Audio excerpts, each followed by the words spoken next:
Good evening all and welcome. Tonight's video has been graciously sponsored by Horror Escape London, an amazing escape room experience if you dare. But for now, a little clip of what might be in store.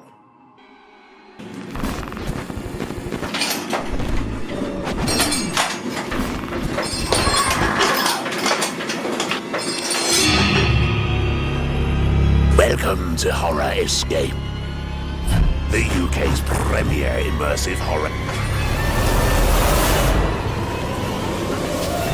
Race against the clock blindfolded before you're eaten for dinner. Horror Escape. As you can see, it's pretty epic and all horror based. I'm sure most of you will probably absolutely love it, as me and my friends did the other week. Feel free to check them out, link in the description, and don't forget that you get 20% off using discount code MORT20. Hope you have fun. But for now it's time to get comfortable as we head underground and let the darkness take control. I find and explore haunted locations and urban legends in Japan. A lot of the places are hyped up in hopes of tourism or a spot of fame on television. And some are a friend of a friend who knew someone's experience, which seems more true depending on how many drinks you've had. Most of the urban legends are similar to Western stories or are more silly than terrifying. Tunnels, on the other hand, almost always have something very unsettling about them. If ever something goes wrong with equipment, a mind-numbing feeling of despair takes hold of my gut, or something is seen lurking in the distance, it's almost always in a tunnel.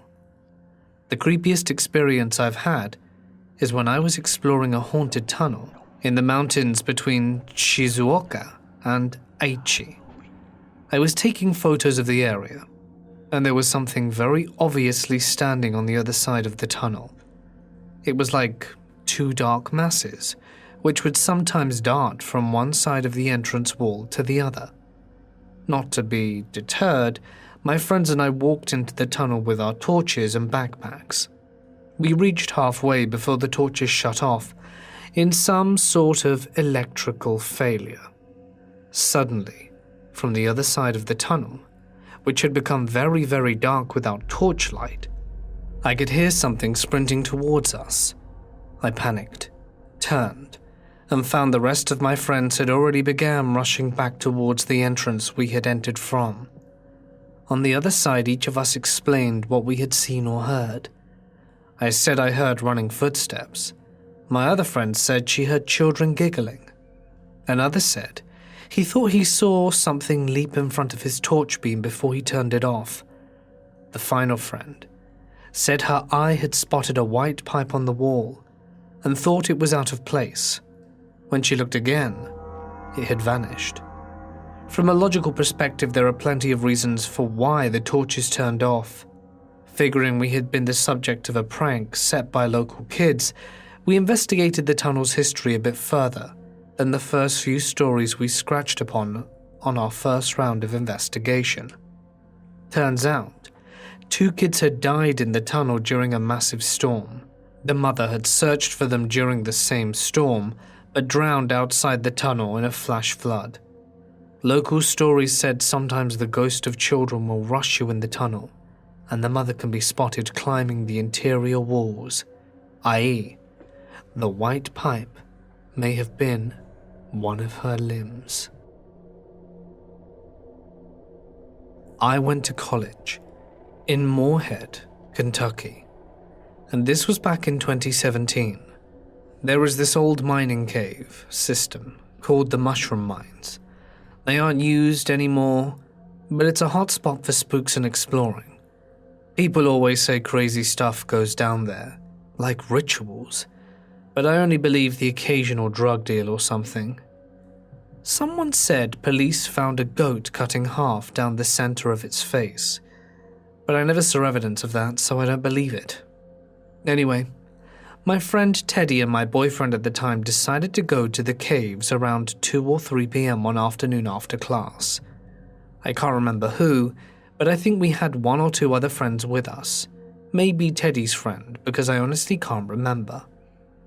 When we got there was another car parked outside the caves, and it seemed like it didn't belong to anyone crazy. It was a lime green little thing, clean as what we could see with the windows rolled down, maybe because it was hot, and they didn't want to turn on the AC. No one was around. That wasn't really weird though, because there are a lot of hiking trails next to the cave. No one was in the mouth of the cave, so we assumed they must have been hiking. As we're exploring the mouth of the cave, going about 10 to 20 feet deep, because if you've been in a mine or a cave that isn't in use anymore, you know it's pitch black and cold. We had flashlights, but weren't exactly wanting to go in miles or anything. When out of the blue, Teddy asks if we saw something. This immediately sent a chill down my spine, and I instantly assume he's just trying to scare us. My boyfriend goes to where he's standing and asks what he saw. As Teddy is explaining that he thinks he saw a small light come from down the cave, way deeper down, the small light clicks on, way further than we are down in the cave, as if reacting to his acknowledgement. It was a light from a flashlight. It clicks back off, and we take a second, and we get the hell out of there. So guys, I don't know what the hell to think at all. They didn't have their own light when we first showed up. So what were they? Just hanging out down there in the dark. They didn't say hi to us or speak out at all. It's just weird. It seems like they almost tried to get our attention instead of just calling out and greeting. They also had no idea that we were coming. We had all skipped our afternoon classes, and most students or working people probably wouldn't be there till about 5 or 6. I'd love to hear what you guys think. Obviously, I haven't gone back since. I live in southwest Spain, near a really ancient forest, which has some kind of trees that are almost extinct and only grow here and in a few other places. It's a bit of a rocky terrain, and if you ever are walking on the forest and try to climb some rocks, you should really be careful, because usually there can be caves and hollow spaces under your feet, and it's quite easy to fall to your death. My father and his friends usually go hiking on Thursdays, so they don't find anyone in the woods besides maybe a shepherd or a forest worker. And on this day they decided to climb a really large and rocky hill. My uncle Frank remembered that when he was young he slept on a little cave and went hunting and got lost, and they wanted to try and find that cave. A few hours later, they find it. It was covered in moss and grime, but it was surely the same one. One of my father's friends, John, tried to go as far as possible into it, because he was in really good shape and wanted to see it. John went in. The rest of them waited outside. Suddenly, John began screaming and calling for my father. He went in and turned on his torch. Inside the cave was a really weird shrine, with candles, 2 apples, bones, pieces of coal and ash on the ground, a pair of gloves, a pot, a pan. Everything looked really old and dusty. It was clear it hadn't been used in a long time. My father went to the shrine. It had a little bowl, and when he looked inside there was something that appeared to be human teeth in it. When they got out, they packed up all their things and got the hell out of there really fast. My father refused to hike around the area anymore, and they started hiking on the other side of the hill and into the woods. All of this was really strange, and I'd never heard of anything like this before. I don't know anything about voodoo or this kind of thing, but my father said it looked like some voodoo shrine. If anyone has any idea what it could be, I'd appreciate enlightenment. I'm an avid caver from West Virginia, and there's this cave not far that's been one of my favorites to explore. It's often my go-to cave to take friends to, as well as newcomers to get them into caving, as it's a rather easy, accessible one to get to, and not that challenging. despite being a rather large cave system. The first thing to note is that there's never any wildlife seen in or near the cave, and I've only ever seen very few bats for as large of a cave as it is.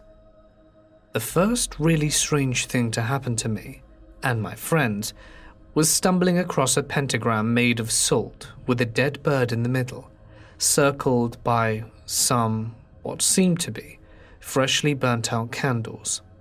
Obviously it was freaky, but we took it to be a prank by some teens or something along those lines. I've always been very comfortable going through this cave and leading treks, but up until now, I've always been with a group of friends. One day, I decided to take my girlfriend though, so just me and her. We didn't make it past the first chamber because I had such an uneasy feeling and just felt like I needed to get out of there. My way of describing the feeling was like one of being watched on steroids. I've been in some sketchy places, but I've never had that sense of dread in all my life. The next thing to happen is when a group of us friends went and stumbled upon a newer-looking jacket far back in the cave that was never there before. I wouldn't have taken it to be so odd. It seemed to be a rather expensive jacket, with no apparent damage or reason to just leave it randomly lying this far back in this part of the cave. There was also no one else around at this time. The next thing to happen was when a group of us friends were exploring, and on the way back, one of my most serious friends just seemed really strange and off. Finally, I asked him if he was good, and he nodded and quickly told me to just keep moving. Once we got out of the cave, he pulled me aside in private, which is really not like him, but he told me he didn't think it was a good idea to go back in there. I finally convinced him to tell me why, and he told me he swore he saw a person back there. From what he could see, it was a very pale and lanky person. He couldn't quite make it out at first, but he noticed it was following us. He even tried calling out a few times, but we didn't think anything of him doing it at the time, as it's fun to yell and make echoes. After this experience, I convinced the same friend to go back with me, along with our other buddy, to reach an extremely difficult place that I haven't been able to get to yet, seeing as I've been taking newbies. As we arrived at the cave, there was a man and a woman camping nearby who were standing at the entrance. We made friendly conversation and asked if they were going in. They said no and they were just checking it out. So then we continued on. After reaching our goal and being at the dead end of a very tight spot, we laid and rested for a while. Then we heard people. We all heard it at the same time, as we looked at each other and squinted. We couldn't quite make out what they were saying, as it was very distant and echoed, and muffled. But we could clearly make out that it was English, male and female voices, and we heard laughter, water splashing, and we thought it was pretty odd. It was in the morning. We didn't expect anyone else to be around. But there were those two campers, so we figured it must have been them. We were exhausted and rested for quite a good while and shut off our lights to save battery. We remained quiet, and as we were resting, and after a while we couldn't hear anything anymore. Then we went ahead and made our way back out of the cave, and as we exited, the man and the woman were still there by the entrance. My friends asked, "So you decided to go in after all?" The man replied, "No, why?" We asked if anyone else had been in or out, and they said they hadn't seen anyone the entire time. At this point we were creeped out, as we all clearly heard voices, but we didn't really talk about it amongst each other. Much later, while I started doing research, I started putting things together in my head and realized my friend's description as being very Wendigo-esque, and then I recalled how Wendigos are known for being able to imitate human voices to lure their prey, and it creeped me out.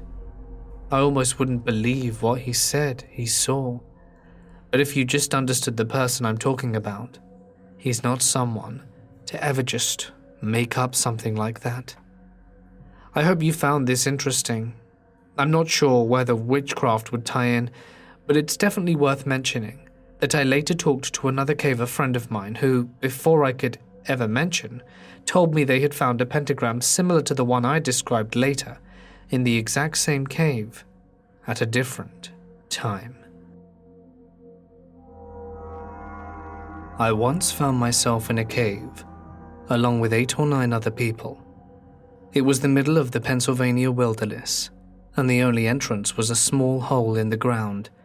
To enter, you had to sit on your ass, grab a tree root, and drop about 7 feet down a steep wall to the floor. We all dropped in, and spent at least half an hour exploring this cave. My friend Dan taps me on the shoulder and whispers, "Dude, look at the ceiling." The ceiling was just high enough above our heads to hide the thousands of spiders crawling around it. We tried to keep quiet about it, because we didn't want anyone to flip out, but there was no stopping it. Just seconds later, the whole group noticed them.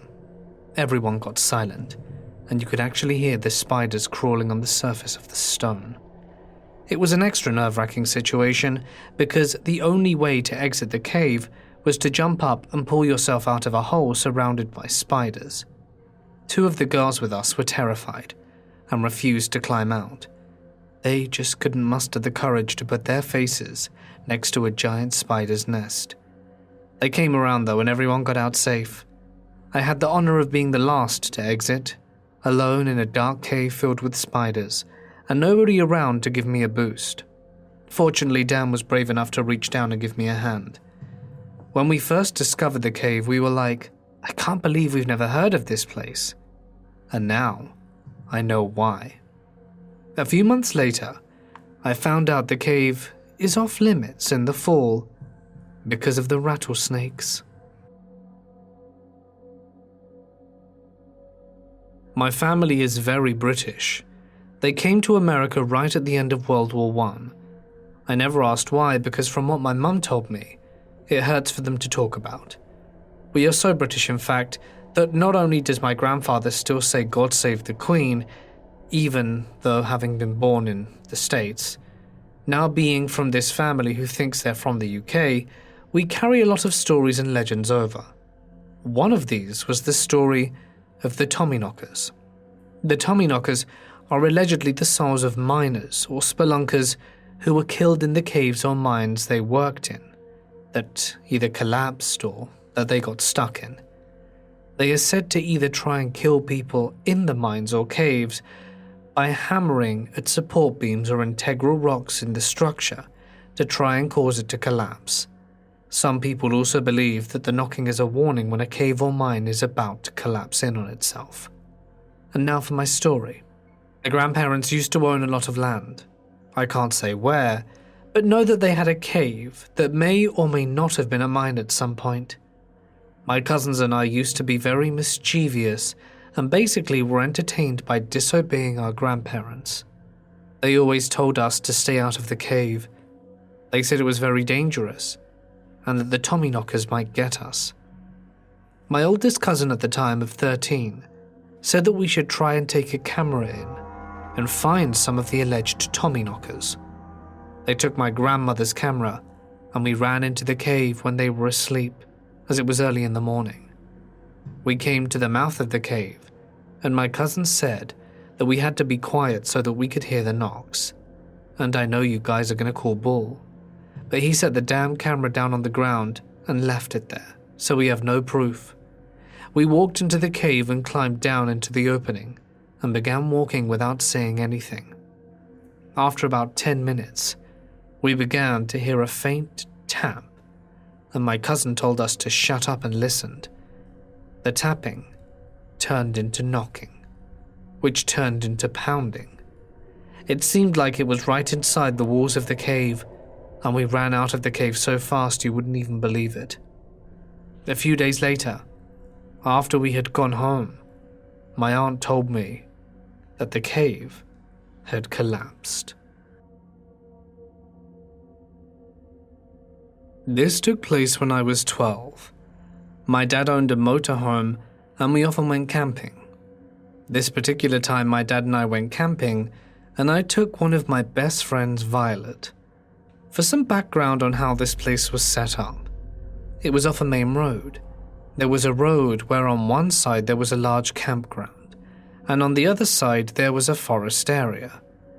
In the forest area there was a hiking trail that was about a half-mile long, and in the middle of the trail there was a creek and a large concrete tunnel. On the last night we were going to be staying there, I finally convinced Violet to go walking the hiking trail with me since she refused to go the other times. I asked my dad, and he wouldn't let me go alone. I wanted to go when it got dark because I thought it would be fun. Violet, on the other hand, didn't think it would be fun going in the dark. I just brushed it off and called her a pussy. My dad didn't want us going out if it got too dark, so we waited until dusk. We got some flashlights and headed out. We entered the forest, and I had a headlamp, and Violet had a large flashlight. I was walking in front since the trail was only just big enough for one person at the time, and she was very paranoid and wanted me to go first. We walked until we got to the creek, and there was a large, square-shaped concrete tunnel at the beginning of it. Because I wasn't really afraid of much, I wanted to go inside. I had tried to convince Violet to go in with me, but she refused multiple times. "Come on, it's just a tunnel. What's the worst that could happen?" I asked. But she was really paranoid about the whole thing and said, "No way. You can go if you want, but I'm staying out here." I eventually gave up and went in alone. I was about 5'8", and when I got inside the tunnel, I had to crouch down quite a bit to avoid hitting my head. There was water on the floor that ran into the creek, but there wasn't enough to get my shoes wet. There was a lot of graffiti all over the walls. I shot my headlight all over and did the best I could to read it. At this point I was about 15 feet down the tunnel from the entrance, and while I was distracted, reading all of the stuff on the wall, I didn't pay attention to anything else. But suddenly Violet began yelling at me. She was yelling stuff like, "Get out of there, hurry, let's go." I knew she was paranoid, but I didn't know that she was scared. I was going to go back, but before I did I took one last look around the tunnel, looked down the far end, and there, at the end, was a 40-year-old man that looked homeless. He was very skinny, his skin almost grey. I looked at him as he was slowly approaching me. I was absolutely scared out my mind. I ran out the tunnel as fast as I could, and because my curiosity always got the best of me, once I got out the tunnel I looked back, and he was just standing at the entrance looking at me. I wasn't sure how he got there so fast, but he did. When I first saw him, he was at least 20 feet down from where I was, and would had to have moved 35 feet down as fast as I had moved 15. And I didn't hear him run, because the water would have made a sound. But seeing him there, 5 feet away from me, was enough to make me run, and I ran faster than I ever have in my life. I was absolutely terrified. I can say with confidence neither me nor Violet slept that night, and to this day I've never told my dad about what happened. And Violet asked me to never bring it up again, and I still have no idea how he got to me that fast. I really wish I had listened to my friend, and I will never know for sure. But I believe that man had been living in that tunnel for God knows how long. And to this day, I'm still curious to what was at the end. I worked in a salt mine under Lake Erie a few years ago, and generally speaking, when things are brought down, they're never brought back up. It takes a lot of time to disassemble everything up top, secure and cover the parts, and put it back together down below, and vice versa. So there's tons of old trucks, tractors, and countless other things lined up on the far side of the mine. In the 80s, the University of Michigan and Cal Irvine were studying proton decay and trying to capture measurements. when it actually happened. Conducting this experiment topside is problematic because of cosmic rays and other forms of interference, so the mine was chosen as 2,000 feet down the Earth, absorbs pretty much anything. So they dug out a pool, about 80 by 70, filled it with 2.64 million gallons of purified water, and put fancy cameras and other equipment along the side. They had a whole shop, lab, and drive center down there. And eventually the grant money ran out after a few years, so the mine threw up some caution tape on the main steel door leading to the study, and that was that.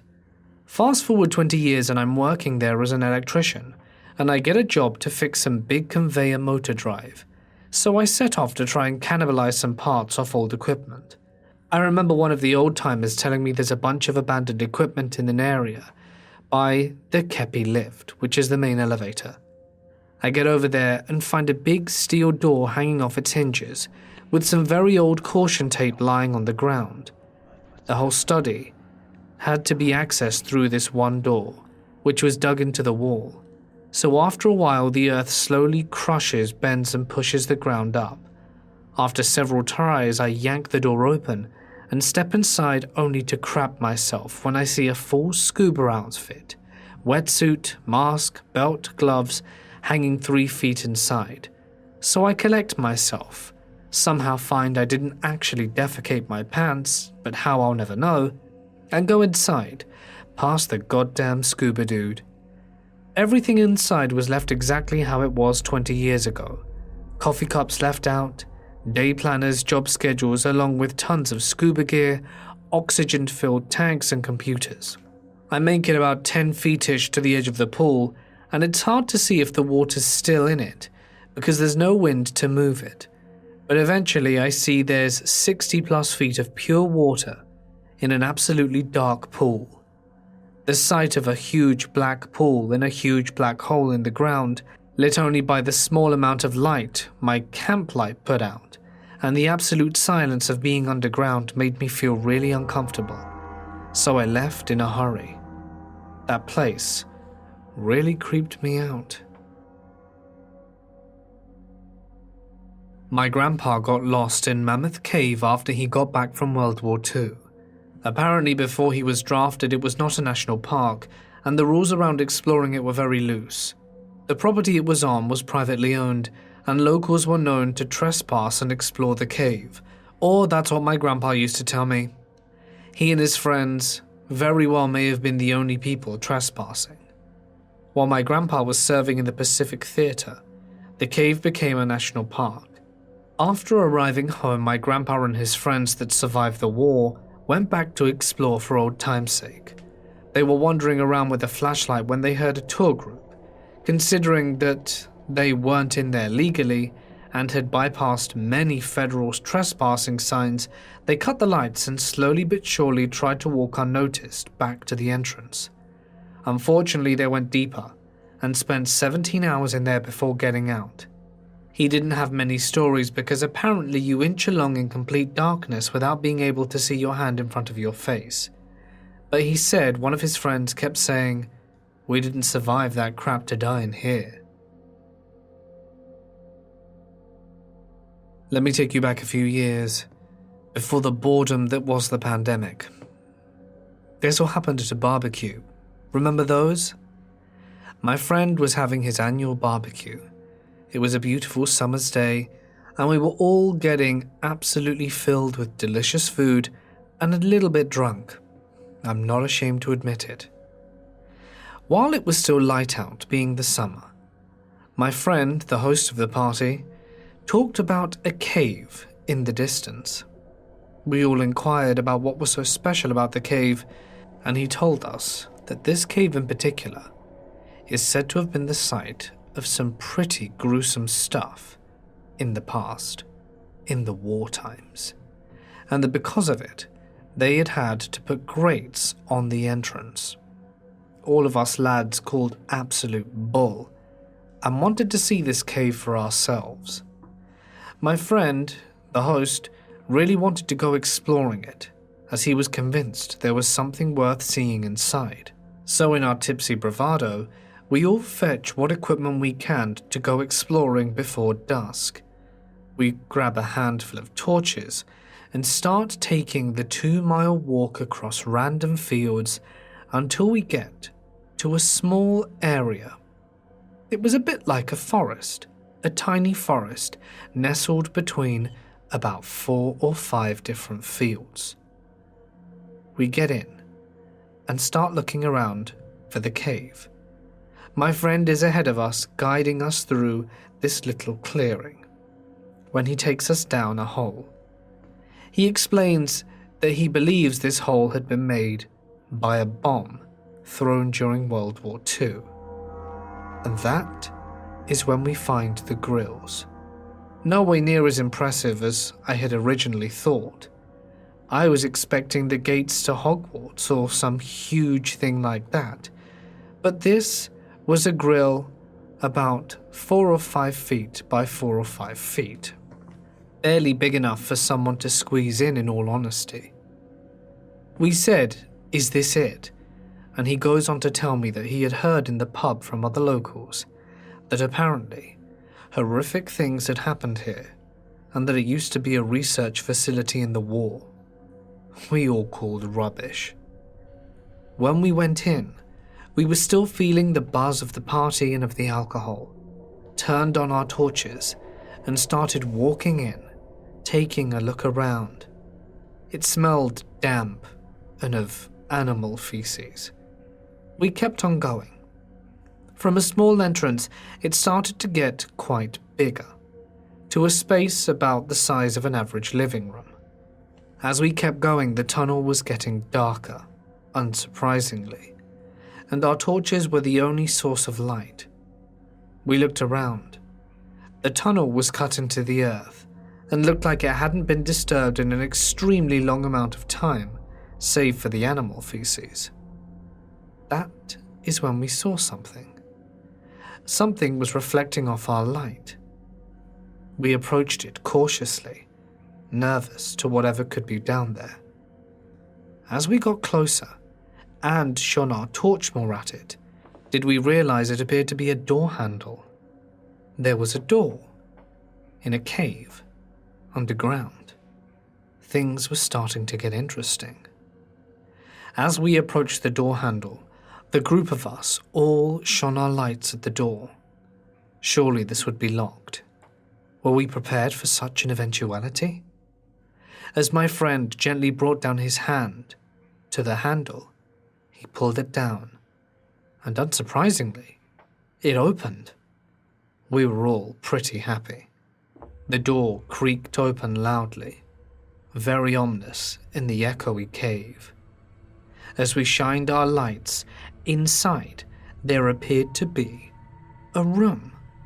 This one was not made of earth, but appeared to have been made of wood, at least from the inside. Almost like someone had slotted a container with a room in it, dropped it in the ground and then filled it in. Who knows, maybe that's what happened. We started exploring. Whoever was here last had left in a hurry. There were papers, pencils, a filing cabinet, all kinds of stuff underneath the ground, and no one had ever known about it. Well, had the balls to explore it, should I say. The people who had left had certainly done so in a hurry. One of the cups of what I assumed was tea was on the ground and had actually stained the floor from where it had spilled. We weren't getting good vibes. What was this place about? We started reading some of the documents, and it definitely appeared to be from the government. We were all quite excited, but there was no treasure in here. It was just a single room. My friend started moving things around, inside the filing cabinet and such, when he pulled back a filing cabinet, and that is when he saw another grate, but this one was open. That's weird. Not cut. The grate had been propped open and was hidden behind this filing cabinet. This was just getting creepier. So one of my friends, Dan, dares someone to squeeze in. The hole was a little bit smaller than the original one, but I was fairly confident most of us could make it through. I, as Dan didn't want to, poked my head in first, scared that some land shark was going to come and bite my head off. As I turned on the flashlight and poked it around on either side, the tunnel continued. This was still made of earth, and what appeared to be another shining object in the middle towards the top. Could it be another door? Excitedly, the rest of us started making our way. What treasures? What the hell could be hidden down here? And why was it locked up and abandoned in such a hurry? Our brains were going crazy with government conspiracies and wartime nonsense. The things that they'd done in secret, human testing, stuff like the Russian sleep experiment, no doubt. All in a quiet town in rural England. We all squeezed through the hole and began approaching it carefully. It was only a short walk, and this time, when I tried the handle, it opened again. We shone our flashlight into the room, but this one smelled much worse, much mustier. It was pretty unpleasant, and I wasn't feeling so great. This room was very different from the other, with a single chair in the middle of the room, and writing all over the wall. What the hell had this been? The writing was unintelligible, in a variety of different colors. We were all astounded as to what the hell could have happened here that everyone decided to leave so quickly. We thought someone might have been locked in, but the door was unlocked. Maybe we were going to find a body. Sadly, there didn't appear to be another door here, so we were all fairly confused as to what was just going on down here, and why the solitary chair. It didn't really make much sense. So, in the end, we decided to leave it. Just as we were leaving, though, did one of my buddies, Ben, notice something on our return. Where the entrance via the hidden filing cabinet was, there was actually a small slit to the right, barely noticeable and barely big enough for a person to squeeze through. We all looked at each other and knew that we had to do it. Lawrence was the thinnest between us, so we asked him if he wouldn't mind shining the flashlight and checking out what was in this third secret tunnel. As he took the torch, he began to squeeze through the narrow gap, torch hanging from his hand. He made it through without much effort, and when on the other side, he just said, "Oh my God," and started coming back. Of course, this just led to a barrage of questions. What are you talking about? Why are you saying that? We all in turn started to make our way in. That is when we found the third door. But this one had a glass panel, unlike the rest, and when we shone our torch into it, we could see what appeared to be a person sitting at a table facing us. Everyone jumped out their skin. But eventually, when we calmed down and noticed in the light that it didn't move, did we approach the door, go to open it, but this time it was locked. There was no key anywhere in the ground or the dirt, so we shone the torch in and just stared at it. My friend was convinced it was a mannequin. It didn't appear to have any bones or anything. It was just so unnerving to see this thing propped in a chair, as it gave us a right scare. We looked in and could see there was a door behind it, but as there was no key, and as it was getting dark outside, and the spook frightening us a considerable amount, we decided to leave the exploration for now. It's been a few years, and we haven't gone back to finish the exploration, but I often fantasize and wonder about what the hell that is and why it's down there. Hey guys, it's Mort here, and thank you so much for listening. I do hope that you enjoyed tonight's Stories Underground. certainly left me with an unsettling feeling. And as I said at the start, if you would like to play some really cool escape rooms in London, check out the link in the description. These guys are awesome and I think you'll all really love it. If you're in the London area, and if you're planning on going soon, it's definitely a good way to spend your time. Cultural, probably. Alright then guys, I'd like to offer a huge thanks to my lovely members and patrons. You guys are amazing and I love you and thank you so much for all your support. It really is invaluable. So I'll see you Friday then guys. Stay awesome and I'll see you in the next one.